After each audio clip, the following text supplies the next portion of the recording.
So you notice that Cole's video is already keyframed. And what I mean by that is I have gone in using this little icon here, the master keyframe editor, and I have defined his address as frame 20. So he is at address at frame 20. I went through his swing and I said he's club parallel at 57, and I can just jump to that frame. He's arm parallel, I can jump to that frame. Now, me hitting jump over here, if I'll dismiss this dialog, is the same thing as me hovering over these bubbles. So I've defined 11 positions, and I can go to at the top by just clicking on number 4. Now you notice Cole's a baseball player, so this was one of his first golf outings, and you'll notice that at the top for him is very much like a baseball stance. So he thinks that's where you get back in order to hit it. So we've got a lot of work to do, about getting him to lay that club down. But you see what I'm talking about here, and that is that I've defined these positions. That makes it very useful if I were to go into load B here and pull up Aaron Badley with his swing already also keyframed, because I can lock the two together and take them frame by frame. But I don't want to do that. We kind of covered off on that in one of the previous sessions. So what I do want to show you is how I keyframed. So let's go ahead and do that. I'm going to erase everything. I'm going to hit the keyframe editor. And now 2 choices in keyframes. You can do your own keyframe. So if this were completely blank, I could just say plus, plus, plus, and I get new frames to edit. And I could say stopped, frozen,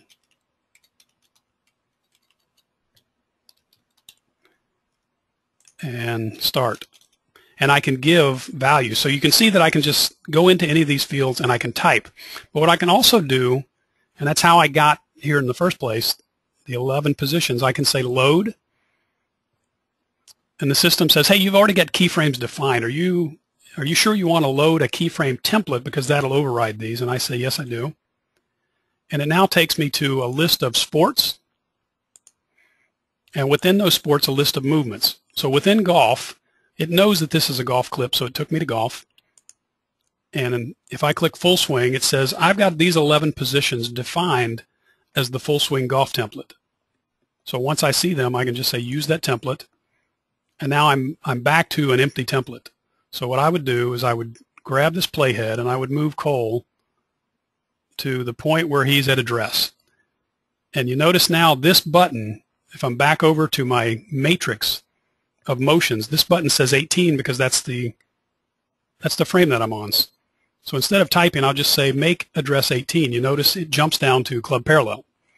So I would literally take Cole, go back to the video control, I would roll the clip frame by frame until he's club parallel, which happens to be 58. Notice now that this button says club parallel equal 58, and I click it. So in this case, I'm rolling my mouse wheel, and I get him. His arm's not straight, but that's probably somewhere in there is arm parallel, 74, at the top. So I would go until it looks like he's not going any further. At the top is 96. Arm pull is when that arm gets back down to parallel, 115. The club is parallel to the ground again at, I'm on 124. So no, I'm sorry, that says back pocket. So back pocket for us is when his hands get to his back pocket. There it is. Impact, not a great hit, Cole. But front pocket is pretty much the same frame. So you get the idea.